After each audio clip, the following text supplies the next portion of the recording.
August 4th, 1962. Peter Lawford's beach house, Santa Monica. The phone rang. Peter answered. "Hello? Pete, it's me." Marilyn's voice, slurred, tired, different. "Marilyn, are you okay?" "I'm fine, Pete. I just wanted to say goodbye." "Goodbye? What are you talking about? Where are you?" "I'm home, and I'm tired, Pete. So tired of all of it." "Marilyn, you're scaring me. What's going on?" "Say goodbye to Pat. Say goodbye to the president. Tell them all they played a good game, but they lost." "Marilyn, wait." The line went dead. Peter stood there, phone in hand, terrified. He immediately called Bobby Kennedy. "Bobby, something's wrong with Marilyn. She just called me. She sounded strange, like she was saying goodbye." "I'll handle it." Bobby hung up. That phone call, those final words from Marilyn Monroe, should have disappeared into history like so many other details of that night. But Peter Lawford's beach house had something most homes in 1962 didn't have: an automatic telephone recording system. Every call that came through that house was recorded on reel-to-reel tape. And Marilyn's final phone call was captured. For 52 years, that tape sat in a box in the Lawford family estate, hidden, forgotten, until 2014, when Peter's grandson discovered it while sorting through his grandfather's belongings. What he heard on that tape would change everything we thought we knew about Marilyn Monroe's last hours. Let's go back. 1960.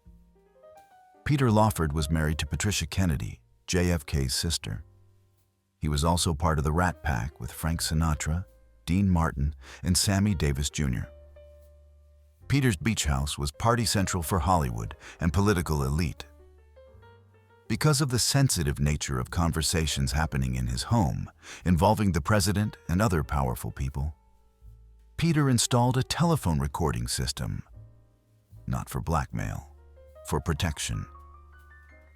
"If anyone ever accuses me of saying something I didn't say, I'll have proof," Peter told his wife. The system was simple. Every incoming and outgoing call was automatically recorded on reel-to-reel tape. The tapes were stored in a locked cabinet in Peter's study. Most of the time, Peter never even listened to them. They just accumulated, boxes and boxes of recorded conversations, including the final phone call from Marilyn Monroe. But here's where everything changes, because that wasn't the only time Marilyn called Peter that night. August 4th, 1962. 7:15 p.m., 2.5 hours before the famous final call. Peter's phone rang. It was Marilyn, but this time she sounded different, angry, desperate. "Pete, I need you to get Bobby on the phone. Now." "Marilyn, I can't just call the Attorney General because—" "Pete, this is an emergency. Bobby was here today. He threatened me. I need to talk to him right now." "What did he threaten you about?" "He said if I don't stay quiet about him and Jack, I'll be dealt with." Those were his exact words. Dealt with. "Marilyn, you need to calm down." "Don't tell me to calm down. Your brother-in-law is threatening to kill me." "Nobody's threatening to kill you." Bobby was probably just what? Just warning me? Just reminding me that I'm disposable? "I have proof, Pete. I have photographs. I have recordings. I have everything." "Marilyn, please, you're upset. Maybe you should take something to help you sleep." "I don't need to sleep. I need Bobby to know that if anything happens to me, everything goes public. Tell him that." She hung up. Peter stood there, shaken. He didn't call Bobby. He thought Marilyn was being paranoid, dramatic. He'd seen her like this before. But the recording captured everything. Marilyn's fear, her desperation, and her claim that she had proof. Don't miss this detail. Because 2 hours and 32 minutes later, Marilyn called again, August 4th, 1962. 9:47 p.m. Peter was having dinner with friends when the phone rang again. He excused himself and answered. The conversation was brief, less than 90 seconds. But those 90 seconds contained Marilyn Monroe's last recorded words. "Pete, it's me." "Marilyn, are you okay?" "I'm fine, Pete. I just wanted to say goodbye." "Goodbye? What are you talking about? Where are you?" "I'm home, and I'm tired, Pete. So tired of all of it. The lies, the using, the pretending." "Marilyn, talk to me. What happened?" "Nothing happened. Everything happened. I called Bobby after I talked to you. He came over." "Bobby was at your house tonight?" "Yes. We talked. Or he talked. I listened. He made things very clear." "What did he say?" "He said I need to understand my position. That I'm not special. That I'm not important. That I'm just a girl who got too close to things she doesn't understand." Peter could hear her voice breaking. "Marilyn, where's Bobby now?" "He left. But he made sure I understood. Say goodbye to Pat, Pete. She was always kind to me." "Marilyn, don't talk like that. You're going to be fine." "Say goodbye to the president, too. Tell him I understand now. Tell him Marilyn Monroe finally learned her place." "Marilyn, I'm coming over there right now." "No, Pete, don't. It's too late. They played a good game, but they lost." "What does that mean? Who lost?" "They think they won. They think they silenced me. But I made sure. I made sure people will know." "Know what?" "Everything. It's all written down. It's all recorded. If I die tonight, they won't get away with it." "Marilyn, you're not going to die. Let me call someone." "Goodbye, Pete. Thank you for being kind." The line went dead. Peter immediately called back. No answer. He called again. Nothing. Then he called Bobby Kennedy. You're not going to believe what Bobby told him. August 4th, 1962. 9:50 p.m. Peter reached Bobby Kennedy at a restaurant in San Francisco. "Bobby, Marilyn just called me. She sounded suicidal. I think she might hurt herself." "Calm down, Peter. What did she say?" "She said goodbye. She said you were at her house tonight. That you made things clear." "Bobby, what the hell did you say to her?" "I told her the truth. That her relationship with my brother and with me is over. That she needs to move on." "And how did she take it?" "Not well. She became hysterical. Made threats. Said she'd go public with everything." "And what did you do?" "I left. I told her to get some sleep and we'd talk when she was rational." "Bobby, she's not rational now. She's talking about dying. We need to send someone to check on her." "I'll make some calls." "Bobby, I said I'll handle it, Peter." Bobby hung up. Peter stood there, feeling sick. Something was very wrong. But he didn't know what to do. So he waited. And at 3:30 a.m., he got the call that Marilyn Monroe was dead. Hold up, because the recording of that conversation between Peter and Bobby proved something crucial. August 5th, 1962. 4 a.m. After learning of Marilyn's death, Peter received another call, this time from Bobby Kennedy's assistant. "Mr. Lawford, Attorney General Kennedy would like to know if you've spoken to anyone about your conversations with Miss Monroe last night." "Just Bobby." "Good. The Attorney General would appreciate your discretion. Miss Monroe's death is being investigated as a possible suicide. Any information suggesting she was upset or threatened would be unhelpful." "Unhelpful to who?" "To her legacy, Mr. Lawford, and to your family. You understand?" Peter understood.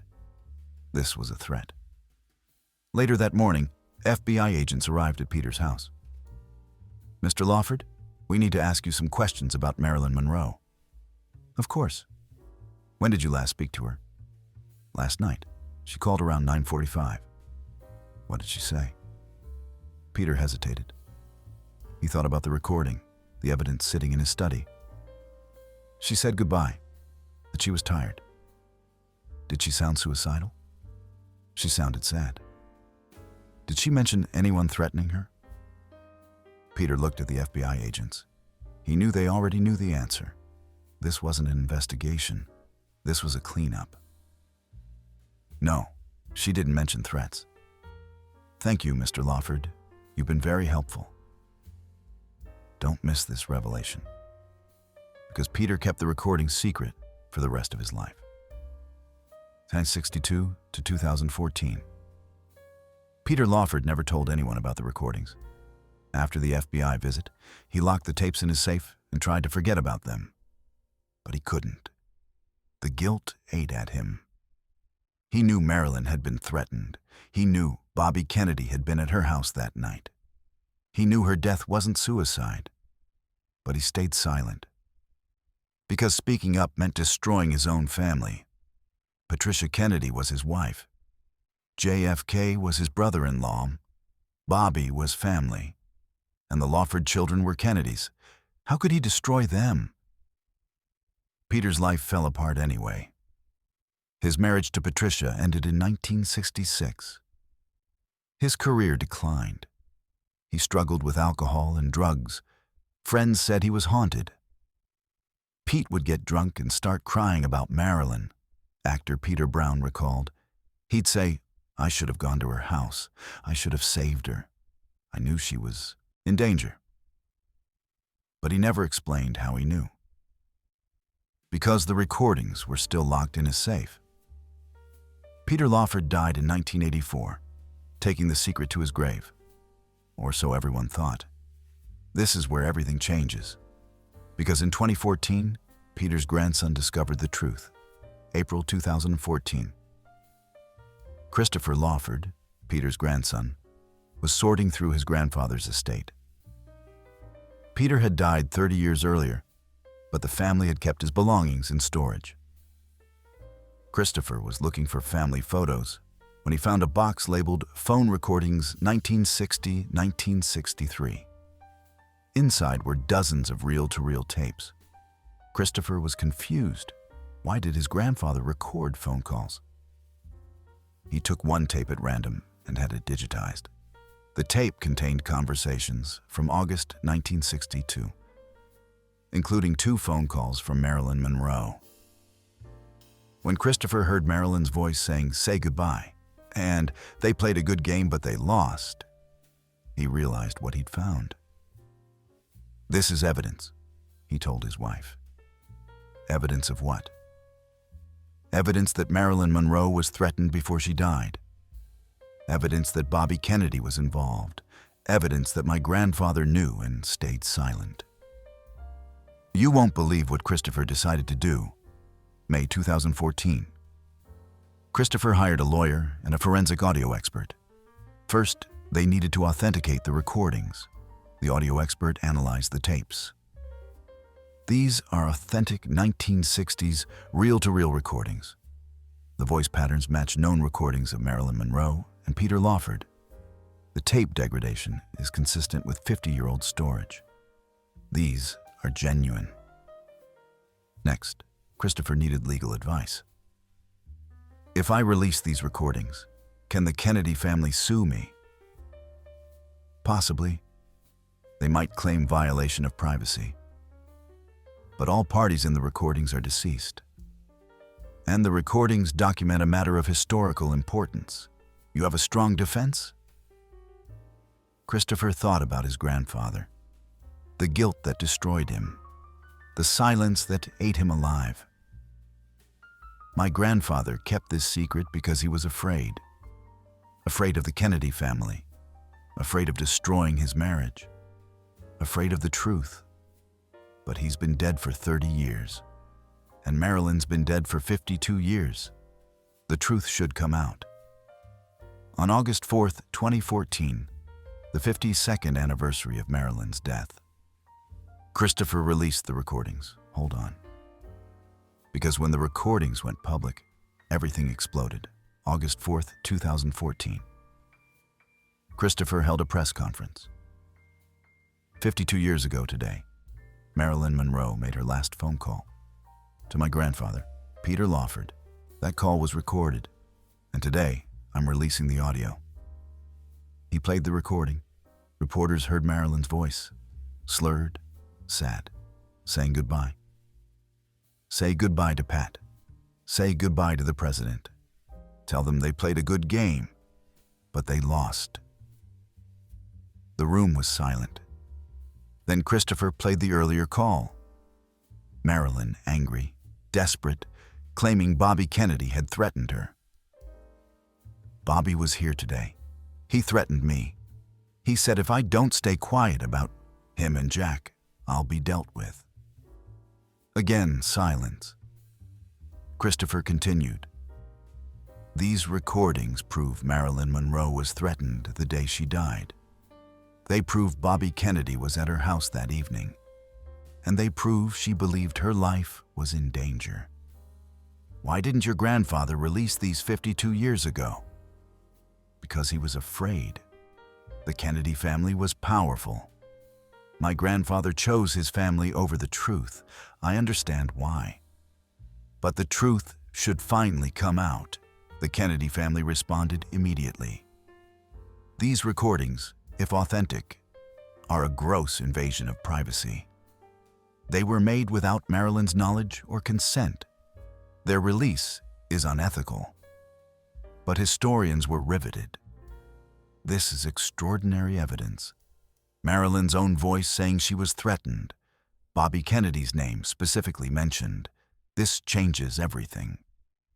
The LAPD reopened Marilyn's case for the third time. The FBI was forced to release files about their investigation. Audio experts worldwide analyzed the recordings. The consensus, authentic. Marilyn Monroe's last words, preserved on tape, proved she didn't die by suicide. She died after being threatened by the most powerful family in America. But here's the most shocking part. There was more on those tapes. Christopher found 14 other tapes containing calls with Marilyn. Calls spanning from 1961 to her death. Some were mundane, party invitations, gossip, but others were explosive. A call from March 1962 where Marilyn told Peter, "I'm pregnant and Bobby won't return my calls." A call from June 1962 where Marilyn said, "Jack's people are following me. I see the same car every day." A call from July 1962 where Marilyn said, "Peter, I'm writing everything down. If they kill me, people will know." Each recording provided more context, more evidence, more proof that Marilyn Monroe knew she was in danger and tried to protect herself. Marilyn Monroe called Peter Lawford twice on August 4th, 1962. The first call at 7:15 p.m., she was angry and desperate, saying Bobby Kennedy had threatened her. The second call at 9:47 p.m., she was resigned and saying goodbye, confirming Bobby had been at her house. Both calls were automatically recorded. Peter Lawford kept the recording secret for 22 years until his death, destroyed by guilt. His grandson found the tapes 30 years after Peter died and released them 52 years after Marilyn's death. The recordings proved Marilyn was threatened the day she died. They proved Bobby Kennedy was at her house that evening. They proved she believed her life was in danger. And they proved her death was not suicide. In a 2015 interview, Christopher said, "My grandfather lived with guilt for 22 years. He knew the truth and stayed silent. I understand why he did it. But I couldn't do the same." Marilyn's voice on those tapes. You can hear the fear, the resignation. She knew what was coming, and nobody helped her. The least I could do was make sure people finally heard her last words. Today, Peter Lawford's recordings are considered the most important audio evidence in the Marilyn Monroe case. They prove conspiracy. They prove threats. They prove cover-up. Some truths live on tape. Some voices survive beyond death. Some final words take 52 years to be heard. Peter Lawford, 1923-1984. He recorded the truth and spent 22 years afraid to reveal it. Marilyn Monroe, 1926-1962. Her last words were recorded. It took 52 years for anyone to listen. Have you found this story shocking? Please like this video and subscribe to our channel. Hit the notification bell so you don't miss our next investigation into Marilyn Monroe's hidden truth. Comment below. Should Peter Lawford have released these recordings while he was alive? Or did Christopher do the right thing waiting 52 years? The last phone call was recorded. Her final words were captured. And 52 years later, Marilyn Monroe's voice finally told the truth about the night she died. If you found this story shocking, please like this video and subscribe to our channel. Hit the notification bell so you don't miss our next investigation into Marilyn Monroe's hidden truth. Comment below. Should Peter Lawford have released these recordings while he was alive? Or was his grandson right to wait 52 years?